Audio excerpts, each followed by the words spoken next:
잠실역 8번 출구로 이제 나오게 되면요. 거기가 이제 롯데캐슬 있고 이제 교통회관 방향이거든요. 8번 출구로 쭉 나오면 8번 출구 바로 앞에 조그마한 가판대가 있습니다. 그 가판대는 보통 금요일 날만 되면, 평소에도 그렇지만 금요일이 되면 특히나 사람들이 굉장히 많이 모입니다. 거의 그 줄을 한 바퀴를 뺑 둘러서서 사람들이 그 가판대를 찾습니다. 도대체 거기가 뭐 하는 곳이길래 그렇게 많은 사람들이 그 가판대를 찾아오는 것일까?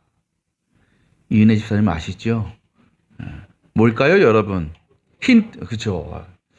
로또 가판대예요. 로또 판매점. 근데 여기가 전국에서 1등이 가장 많이 나온 로또 판매점으로 꼽힙니다. 그래서 사람 마음이 그렇잖아요. 똑같은 로또를 사도 1등 많이 나온 데서 사고 싶잖아요. 그래서 거기서 복권 사려고 지방에서도 오고요, 멀리서도 찾아와요. 거기서 사봤다 손. 아우, 저도 듣게요. 저도 사봤습니다. 저도 거기서 5만 원짜리 하나 됐습니다. 네, 그래요. 근데 그거는 많이 사니까 당첨 확률이 높을 수밖에 없는 거죠, 사실은. 그래요. 아마 로또 복권을 뭐 매주 사시는 분도 있을 것이고 가끔 가다 한 번씩 이렇게 사시는 분도 있을 겁니다. 그걸 사시면서 다들 이런 생각 한 번씩은 하셨을 겁니다. 내가 만약 로또 1등이 된다면 내가 뭘 할까? 그래서 어떤 분들은 옛날엔 뭐 집 산다고 그러죠. 요새 집도 못 사지요? 그 돈 가지고 강남에 뭐 해외여행을 간다, 뭐 차를 바꾸겠다, 뭐 정말 생각만 해도 기분 좋은 그런 상상들을 합니다. 솔직히 얘기하면 우리가 강림절 예수님이 오심을 기다리고 있지만 예수님이 오시는 것보다 로또 당첨되는 걸 더 기다리지요. 예수님 오시더라도 당첨된 후에 오셨으면 참 좋겠다라는 마음이 우리에게 있습니다. 근데 여러분 그거 아십니까? 로또 1등 당첨되는 게 거의 800만 분의 1이라 그러죠. 그런데 당첨이 됐는데도 그 당첨금을 찾아가지 않는 사람들이 굉장히 많답니다. 그래서 뉴스를 찾아보니까 작년 한 해 동안 미수령된 당첨금이 얼마냐? 총 512억이래요. 512억.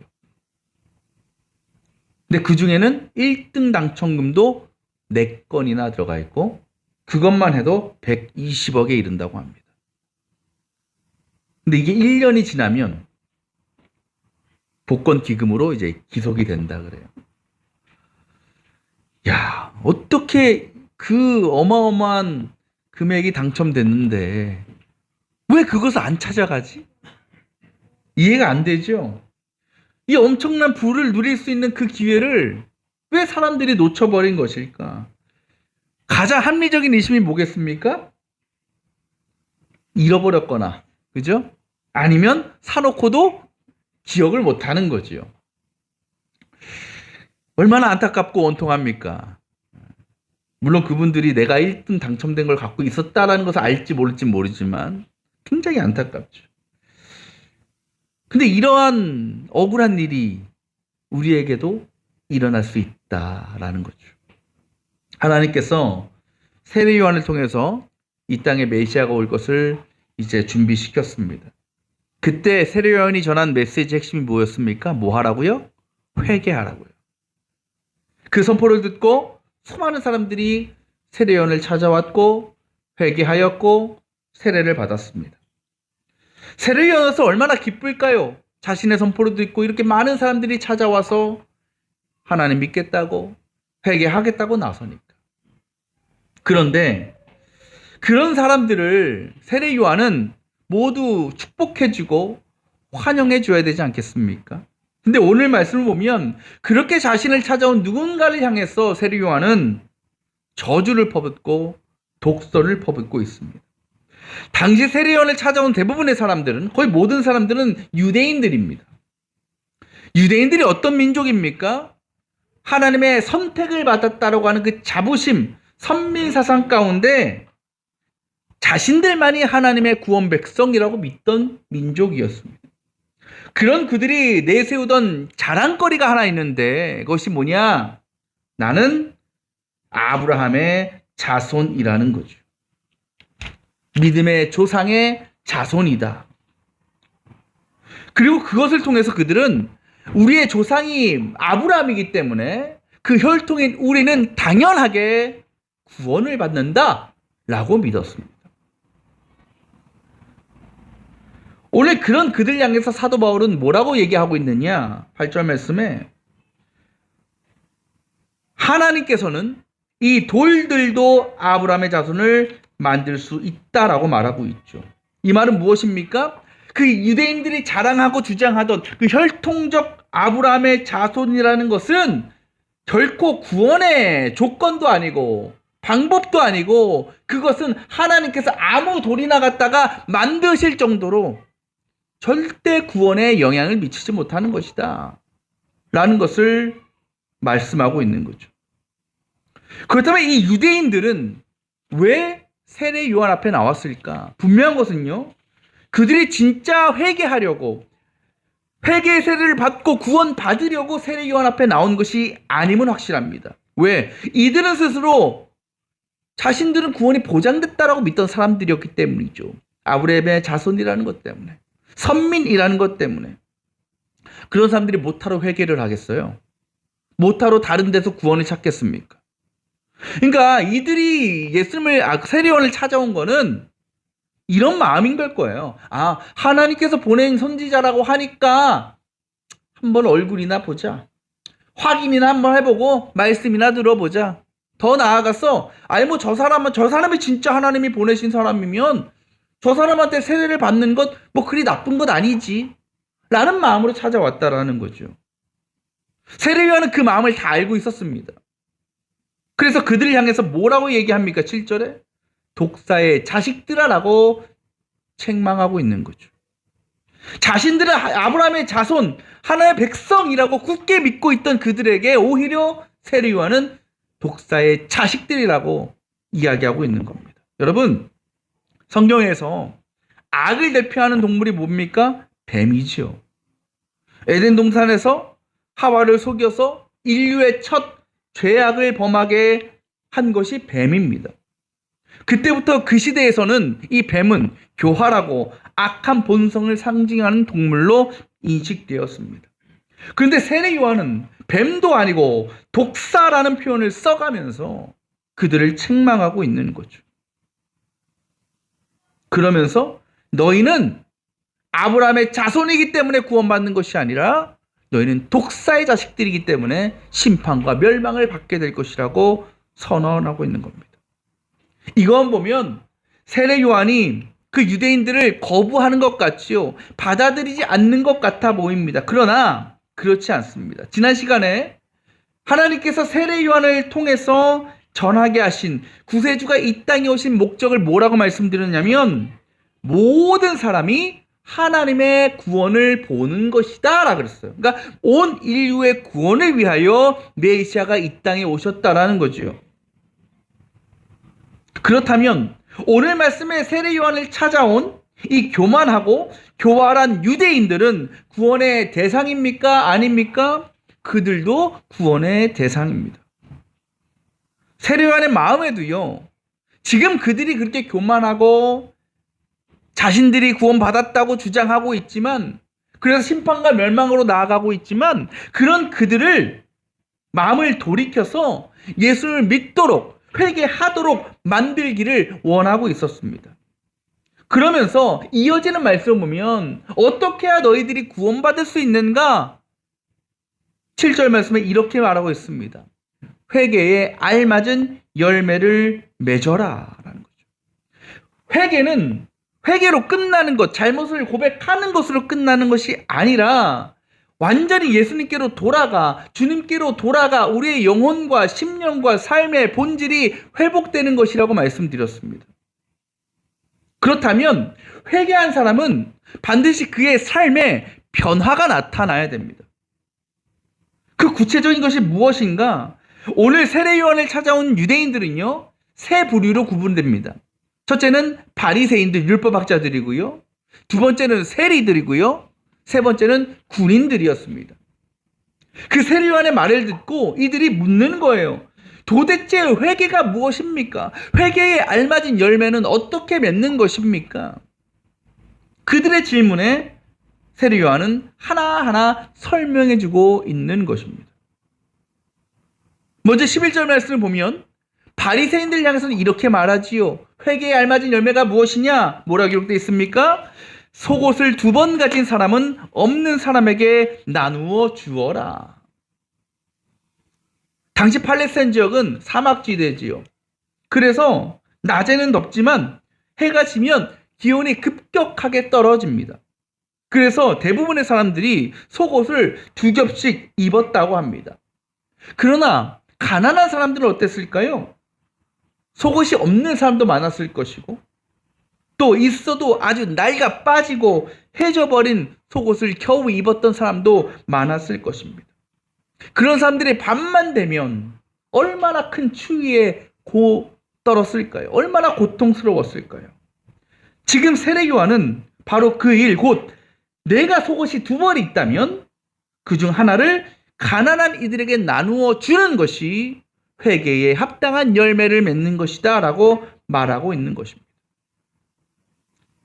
세리들에게 뭐라고 얘기합니까? 13절, 너희에게 정해준 것보다 더 받지 말아라.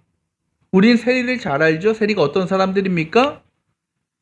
백성들로부터 로마 정부가 정해놓은 그 세율에 따라서 세금을 걷고 그 일부를 가지고 먹고 사는 사람들이었습니다. 그런데 문제는 이들이 정확하게 세금을 징수하면 괜찮은데 그것에 자신의 부를 더 축적하기 위해서 원래 정해진 세금보다 훨씬 더 많은 것을 징수했다라는 거죠. 그런 세리들에게 세례 요한은 너희의 개인의 욕심과 또 너희의 지위를 남용하면서 지나친 과세를 해서는 안 된다. 반드시 공평하고 정의롭게 세금을 징수하여야 한다. 라고 선포하고 있는 겁니다. 마지막 군인들에게 뭐라고 얘기합니까? 14절, 아무에게도 협박하여 억지로 빼앗거나 거짓 고소를 하여 빼앗거나 속여서 빼앗지 말고 너희의 봉급으로 만족하게 여겨라. 여기서 세례 요한을 찾은 군인들은 로마인이 아니라 유대인 군인으로서요 국내 정세를 담당했던 사람들입니다. 근데 때로는 이 사람들이 군인의 신분을 이용해서 강압적으로 백성들의 돈을 갈취하고 자신들의 배를 채우는 일이 있었습니다. 그런 그들 향해서 세례 요한은 너희가 진정으로 회개했다라고 하면 너희의 나라로부터 받는 봉급 이외에 다른 악한 수단을 통하여 자신의 재산을 채우면 안 된다라고 말하고 있는 거죠. 어떻게 보면요, 이 세 가지의 모습이 세례 요한이 그들을 독사의 자식들이라고 불렀던 이유가 되는지도 모르겠습니다. 보세요. 이 바리새인들과 세리들과 군인들이 보였던 그 모습들의 공통점이 무엇입니까? 자신의 욕심과 유익을 채우는 일에만 열중했다라는 거죠. 그를 위해서 어려운 이들을 외면하고 그들의 소유를 빼앗았던 겁니다. 그로 인해서 누군가는 추위에 떨고 가난해지고 굶어 죽는 일도 있었을 거죠. 독사가 뭡니까? 상대방을 물어 죽임으로 자신을 채우지만 상대방은 죽이는 동물 아니겠습니까? 그러면서 세례 요한은 너희가 이제는 독사의 자식들이 아니라 하나님 나라의 자녀가 되기 위해서 이와 같은 회개에 합당한 열매를 반드시 거두어야 된다라고 가르치고 있는 것이죠. 여러분, 그렇다면 어떤 사람들이 자신이 가진 속옷 2벌 중에 하나를 나누어주고 강제로 세금을 부과하지 않고 남을 속여서 자신의 유익을 채우지 않는 사람일까요? 어떤 사람들이 그렇게 될 수 있을까요? 오늘 군인에게 한 이야기의 힌트가 있습니다. 뭐라고 얘기합니까? 마지막에 너희의 봉급으로 만족하게 여겨라. 곧 나에게 주어진 상황과 환경에 만족하는 사람, 그것 가운데 감사를 누리는 사람들이 그 열매를 맺는 자라는 거죠. 이것이 하나님 앞에 진정한 회개로 나아가는 자들에게 나타나는 삶의 변화라는 겁니다. 회개가 뭡니까? 하나님께 돌아가는 겁니다. 넓은 의미로 보면 세상의 죄로 인하여 죽을 수밖에 없는 우리가 예수님께로 돌아가서 심판과 저주가 아닌 구원과 영생을 누리는 존재로 변화되는 것이 회개입니다. 지난주에 저희가 누가 회개할 수 있다 그랬어요? 누가 회개해서 구원의 자리에 들어갈 수 있다라고 말씀드렸습니까? 내가 죄인이라는 것을, 내가 지금 죄의 자리에 있다라는 것을 깨닫는 사람이 회개할 수 있다 그랬죠. 그런 사람만이 주님 앞에 구원의 은혜, 속죄의 은혜를 구할 수 있는 겁니다. 그 일을 통해서 하나님은 죽음 가운데 있는 자를 영생을 누리는 자로 새롭게 하시는 것이죠. 여러분, 이것보다 우리에게 더 기쁜 일이 어디 있겠습니까? 이것보다 더 귀한 것이 어디 있겠습니까? 죽음에서 생명으로 변화되었다는 것은 우리가 로또 1등 된 것과는 비교할 수 없는 일 아닙니까? 또 그것과는 바꿀 수 없는 놀라운 역사 아닙니까? 로또가 인생 역전이 아니고 구원받았다라는 것이 인생 역전된 거 아니겠습니까? 그 구원의 기쁨을 누리며 살아가는 사람, 구원의 감격 가운데 머물며 살아가는 사람은 자신의 환경에 지배당하지 않습니다. 내가 이 세상에서 많이 누리고 살든 그렇지 못하든, 때로는 삶의 고난과 어려움이 있어도 영원한 하나님 나라를 바라보면 그 모든 것을 감당하고 이겨냅니다. 왜? 이 세상 그 무엇보다 하나님 나라가, 구원받은 기쁨이 훨씬 더 크기 때문이죠. 그러면 그의 안에는 감사가 넘칠 수밖에 없는 거죠. 늘 만족하며 살 수밖에 없는 겁니다. 그런 사람들이 뭐 한다? 구제하는 것이고 섬기는 것이고 희생하는 거예요. 바로 이것이 진정한 회개를 통해서 이제는 죄인이 아니라 의롭게 된 자로 하나님 나라의 백성으로 살아가는 저와 여러분들에게 나타나야 될 당연하고도 마땅한 모습이라는 것입니다.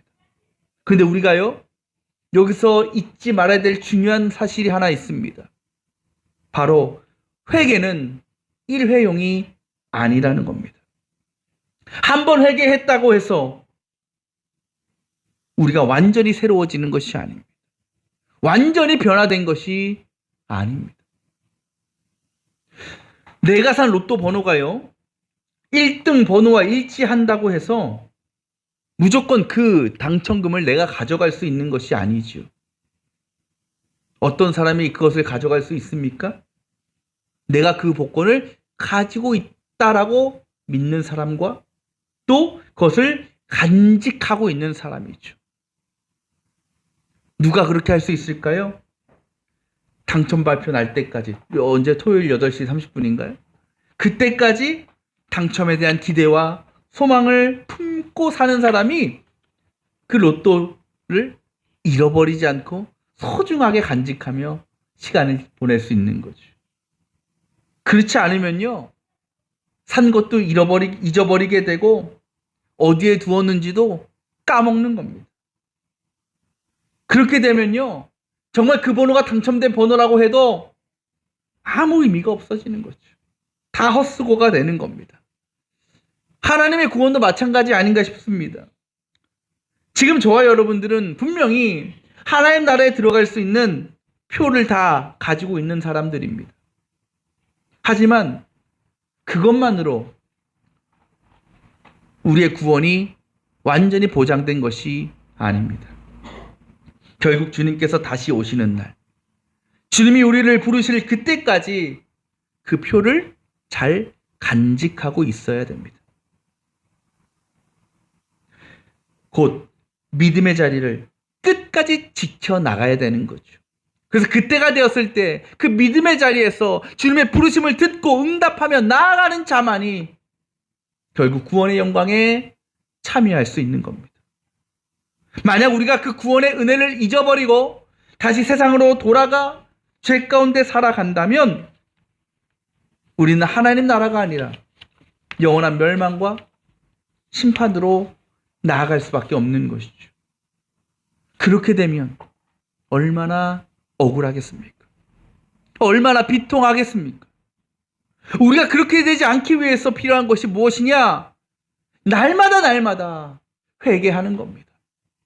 날마다 회개의 세례를 받는 겁니다. 곧 지금 내 자신이 어디에 서 있는지, 다시 내가 세상의 죄와 악함에 빠져 살면서 구원으로부터 멀어져 가고 있지는 않은지, 그렇다면 그 즉시 다시 하나님 앞에 회개로 나아가서 우리의 마음과 영혼과 삶을 주님께로 돌이켜야 되는 것이죠. 다시 은혜의 자리로, 복음의 자리로, 믿음의 자리로 나아가야 되는 겁니다. 그 매 순간의 회개, 또 그 회개를 통한 회복의 역사를 통해서 우리는 하나님께서 우리에게 허락하신 그 놀라운 구원의 기쁨과 소망을 잃지 않는 것이고, 그렇게 우리 가운데 늘 만족하며 감사하며 살아갈 수 있는 회개에 합당한 열매를 맺는 거룩한 백성이 되어지는 것입니다. 저는요, 일주일에 한 3-4번 정도 매일 아침에 이제 새아침 기도회 끝나면 운동을 갑니다. 헬스장에 가요. 가서 1시간 정도 하고 옵니다. 여러분이 보시기엔 별로 그렇게 안 보이지만 그래도 운동을 오랫동안 해서 나름 괜찮아요. 나이에 비해서 괜찮습니다. 뭐 보여드릴 수 없고 그래서 아쉽지만, 근데 어느 순간 그런 생각이 들 때가 있죠. 아유, 이 정도면 충분하지. 이 정도면 훌륭해. 근데 그렇게 생각하면서 아유, 이 정도 했으니까 이제 그만해야지. 더 이상 운동 안 해야지. 라고 하면 어떻게 될까요? 그 몸 상태가 유지됩니까? 아니죠. 금방 근육도 빠지고 살도 찌는 거예요. 그죠, 영현아? 그래요. 우리가 운동을 계속해야 되는 이유, 꾸준히 해야 되는, 멈추지 않아야 되는 이유는 물론 지금보다 더 건강한 육체를 만들고 근육을 만드는 일도 있지만 더 중요한 이유는 뭐냐? 지금의 상태를 지키기 위한 거예요. 유지시키기 위한 겁니다. 믿음도 마찬가지예요. 우리는 회개함으로 용서받았습니다. 주님의 자녀가 되는 자격을 얻게 되었습니다. 그러나 그렇게 한번 변화되었다고 다 끝난 게 아닙니다. 그것으로 우리의 구원이 완성된 것이 아니라는 것이죠. 왜? 결국 구원은 언제 이루어지느냐? 마지막 때 우리가 하나님의 부르심 앞에 서게 되었을 때 완전해지는 것이기 때문입니다. 그런 우리에게 필요한 것은 그때 이를 때까지 그 믿음의 자리를, 구원의 자리를 끝까지 지켜나가는 겁니다. 그 일을 위하여 날마다 회개하는 겁니다. 하나님의 은혜를 구하며 살아가야 됩니다. 그래서 구원의 소망과 감격을 잃어버리지 않아야 됩니다. 멈추는 것은 유지하는 것이 아니라 죽는 것이라는 것을 우리는 반드시 기억해야 됩니다. 사랑하는 여러분, 세례요한의 선포를 듣고 나오는 모든 사람들이 다 세례를 받은 것이 아닙니다. 다 구원의 영광에 이르는 것이 아닙니다. 나오긴 했지만 여전히 그 안에 자신의 혈통이나 출신이나 과거의 경험들을 내세우고 그것이 나를 구원해 줄 것이라는 확신을 버리지 못했던 유대인들은 절대로 메시아 구원의 역사에 참여하지 못했습니다. 오직 내가 죄인임을 철저히 인정하며 예수 그리스도의 속죄 은혜를 믿고 구하며 나아간 자들에게 세례와 구원의 영광이 임하였습니다. 우리도 마찬가지입니다. 아무리 우리가 이 시간 예배의 자리에 앉아 있어도 우리의 마음과 시선이 하나님이 아닌 다른 곳을 향해 있다면, 아무리 우리가 스스로 나는 그리스도인이야, 예수 믿는 사람이야, 성도라고 생각해도 정작 삶의 모습은 믿음을 떠나서 죄와 세상을 향해 있다면 우리는 마지막 때 하나님께서 예비하신 그 구원의 자리에 없을 수도 있다는 것을 우리는 반드시 기억해야 됩니다.